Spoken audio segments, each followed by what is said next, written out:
आज हम बात करेंगे फॉलिकल मॉनिटरिंग के बारे में। तो फॉलिकल मॉनिटरिंग वो सभी पेशेंट्स जो प्रेगनेंसी प्लान कर रहे हैं उन्होंने ये टर्म सुना होगा और वो ये करवा रहे होंगे। बट फॉलिकल मॉनिटरिंग समझने से पहले ज़रूरी है कि हम समझ लें कि आखिर फॉलिकल होता क्या है। सो फॉलिकल जो है वो ओवरीज में छोटे छोटे से पानी की थैली के समान होते हैं। जब आपके पीरियड आते हैं तो पीरियड के दूसरे दिन ये बहुत छोटे से यानी 10 mm से कम हमें दिखाई देते हैं। ये 5 से 6 हो सकते हैं पर ओवरी में, और इन्हीं में से एक फॉलिकल बड़ा होता है, उसमें वो पानी के साथ साथ अंडा भी होता है। तो वो फॉलिकल जो बढ़त हासिल करता है जिसमें वो अंडा होता है उसकी मॉनिटरिंग को फॉलिकल मॉनिटरिंग कहते हैं। तो ये फॉलिकल मॉनिटरिंग की जाती है आपके पीरियड के दूसरे दिन से। अब पीरियड के दूसरे दिन जब अल्ट्रासाउंड में हमने छोटे से फॉलिकल देखे तो सिर्फ हम इनका नंबर नोट करते हैं जिसको एंट्रल फॉलिकल काउंट कहते हैं। ये फॉलिकल काउंट बताता है आपकी अंडा बनाने की क्या क्षमता है। जितने ज़्यादा एंट्रल फॉलिकल्स होते हैं उतना अंडा बनाने की क्षमता ज़्यादा होती है, और जितनी कम एक महिला की एज होती है उतना एंट्रल फॉलिकल काउंट अच्छा होता है। इसी के हिसाब से आपके डॉक्टर, आपके फर्टिलिटी स्पेशलिस्ट आपको मेडिसिन्स देते हैं या इंजेक्शंस देते हैं ताकि अंडे की वो बढ़त हासिल हो सके। अब हम सबसे पहले बात करेंगे कि एक नेचुरल साइकिल में क्या होता है। नेचुरल साइकिल में हमारी बॉडी में ब्रेन से जो हार्मोन रिलीज होता है उसको कहते हैं FSH। ये जाके अंडादानी पे काम करता है और उसमें से फॉलिकल की बढ़त हासिल करवाता है। सो ये एक ही फॉलिकल की बढ़त हासिल कराने के लिए सक्षम होता है। इसके लेवल्स इतने ही होते हैं बॉडी में। तो एक नेचुरल साइकिल में पीरियड के दूसरे दिन यदि हमें बहुत सारे छोटे फॉलिकल्स दिख रहे हैं, हम अगर डे 10 पे अल्ट्रासाउंड करवा के देखते हैं तो ये हमें एक फॉलिकल हो सकता है बढ़त तब तक हासिल कर चुका हो और बाकी छोटे छोटे से दिखाई देंगे। तो ओवरी में हर महीने नेचुरली या तो राइट साइड एक फॉलिकल बड़ा होगा या लेफ्ट साइड एक फॉलिकल बड़ा होगा। और बड़ा का मतलब ये साइज डे 10 पे 10 mm से यूजुअली ऊपर आ चुका होता है। अब इसी फॉलिकल की बढ़त हम 2-2, 3-3 दिन के गैप पे देखते हैं। तो डे 10 के बाद मान लीजिए हमने अल्ट्रासाउंड करवाया डे 12 पे, तो अब ये फॉलिकल करीब 2 mm पर डे की बढ़त हासिल कर चुका होना चाहिए। अगर ये अच्छी क्वालिटी का है तो हमें करीब 12वें दिन पे ये फॉलिकल जो है वो 14 mm के अराउंड मिलेगा। और इसी को आगे फॉलो करते करते हम देखेंगे कि अराउंड 18 to 20 mm के साइज पे जाने पे जो ये हासिल कर लेता है डे 14 या डे 15 पे, तब ये फॉलिकल बिल्कुल बड़े साइज का हो चुका होता है और इसके अंदर फ्लूइड होता है और उसी फ्लूइड में कहीं एक माइक्रोस्कोपिक एग होता है जो हमें अल्ट्रासाउंड पे दिखता नहीं है। पर अगर फॉलिकल ने बढ़त हासिल करी है इस गति पे और मिडिल ऑफ द साइकिल में, यानी आपकी अगर 28 दिन की साइकिल है तो 14वें दिन के करीब, और अगर 30 दिन की साइकिल है तो करीब 16वें दिन पे अगर ये साइज़ अचीव हो जाता है तो इसका मतलब ये फॉलिकल हेल्दी होगा और इसमें एग होने की अच्छी संभावना है। साथ ही फॉलिकल मॉनिटरिंग में देखी जाती है बच्चादानी की परत यानी यूट्रस की लाइनिंग। तो यूट्रस की लाइनिंग पीरियड आने पे यानी डे 2 पे पूरी शेड हो जाती है पीरियड्स के ब्लड में, और उस टाइम पे ये होती है करीब 5 mm से कम। पर जब फॉलिकल डेवलप होना शुरू हो जाता है 10वें दिन पे, तब इसका कैरेक्टर जो है चाहे थिकनेस 5 mm ही रहे, ट्राई लेमिनर होना शुरू हो जाता है। और जब फॉलिकल पूरा तैयार हो जाता है तब ये परत करीब 7 mm से ज़्यादा हो जाती है। ये लाइनिंग जैसे फॉलिकल 2 mm पर डे से बड़ा, लाइनिंग करीब 1 mm पर डे से ग्रो करती है।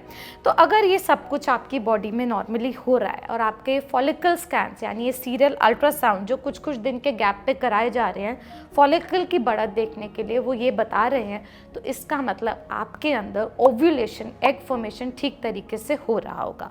इसको एक रप्चर के स्कैन से भी कंफर्म करते हैं। जब ये बिल्कुल साइज अचीव हो गया तो उसके करीब 2 दिन बाद अगर हम अल्ट्रासाउंड करा के देखते हैं यानी 16वें से 17वें दिन पे, तो ये जो है हमें फॉलिकल गायब दिखाई देता है और इसकी जगह एक सिस्ट दिखता है जिसको कॉर्पस ल्यूटियल सिस्ट कहते हैं। ये सिस्ट आगे आने वाली प्रेगनेंसी के हार्मोन के लिए ज़रूरी होता है और उसको सपोर्ट करता है और उसकी ग्रोथ करवाता है। सो ये है फॉलिकल स्कैन। अब फ़र्क समझेंगे कि एक IUI साइकिल में और IVF साइकिल में फॉलिकल मॉनिटरिंग कैसे अलग होती है। तो IUI साइकिल में कोशिश की जाती है कि यदि आपका कोई एग नहीं बन रहा है तो एक एग बनाया जाए, और अगर एक एग बन रहा है तो 2 एग बनाने के लिए मेडिसिन दी जाए। अब 2 एग बनाने का मतलब है हमें 2 फॉलिकल की डेवलपमेंट करानी चाहिए। इसके लिए जो दवाइयाँ हैं वो पीरियड के दूसरे तीसरे दिन से दी जाती हैं। टैबलेट भी दी जा सकती हैं और इंजेक्शन भी। इंजेक्शन और टैबलेट 5 दिन के करीब दिए जाते हैं और फॉलिकल मॉनिटरिंग वही 10वें दिन के करीब से स्टार्ट की जाती है। और सिमिलरली फॉलो करते हुए हम देखेंगे एक ओवरी या दूसरी ओवरी में कितने फॉलिकल डेवलप हुए। कभी कभी 2 डेवलप होते हैं, कभी 3 डेवलप होते हैं, पर जितने फॉलिकल्स डेवलप होते हैं उनकी आगे 2-2, 3-3 दिन के गैप पे अल्ट्रासाउंड किया जाता है और उनकी डेवलपमेंट को मॉनिटर किया जाता है, ताकि हम आपको फर्टाइल विंडो बता सके, इंटरकोर्स का सही समय बता सके, और अगर हमें इंट्रा यूट्राइन इंसेमिनेशन यानी IUI प्लान करना है तो वो भी कर सके। अब इसके अंदर यूजुअली मॉनिटर्ड साइकिल्स में एक ट्रिगर इंजेक्शन यानी रप्चर के लिए इंजेक्शन लगाया जाता है। वो दिया जाता है जब फॉलिकल का साइज 18 to 20 mm के करीब हमारा अचीव हो जाता है और हमारी लाइनिंग जो है वो 7 mm के करीब बन जाती है। अगर ये डेवलप नहीं हो पा रहा है तो इंजेक्शंस और दवाइयों के माध्यम से एग को और बढ़ाने के या लाइनिंग को और बढ़ाने के तरीकों का प्रयोग किया जाता है। जिस दिन अंडा रिलीज होता है उस दिन IUI का प्रोसीजर प्लान किया जाता है। पर इसके कंपैरिजन में अगर हम बात करें तो एक IVF साइकिल में यदि दोनों ओवरीज में छोटे छोटे हमें जो फॉलिकल पीरियड के दूसरे दिन दिखाई दे रहे हैं वो 4-5 एक तरफ और 4-5 दूसरी तरफ है, तो कोशिश रहती है कि जितने फॉलिकल दिख रहे हैं उतने के उतने डेवलप हो जाए मैच्योर फॉलिकल्स में जिसमें अंडा हो। अब इसके लिए ज़रूरी है कि FSH जो हार्मोन बॉडी में रिलीज़ हो रहा है और इसके साथ साथ कुछ मात्रा में LH जो है वो बाहर से दिया जाए।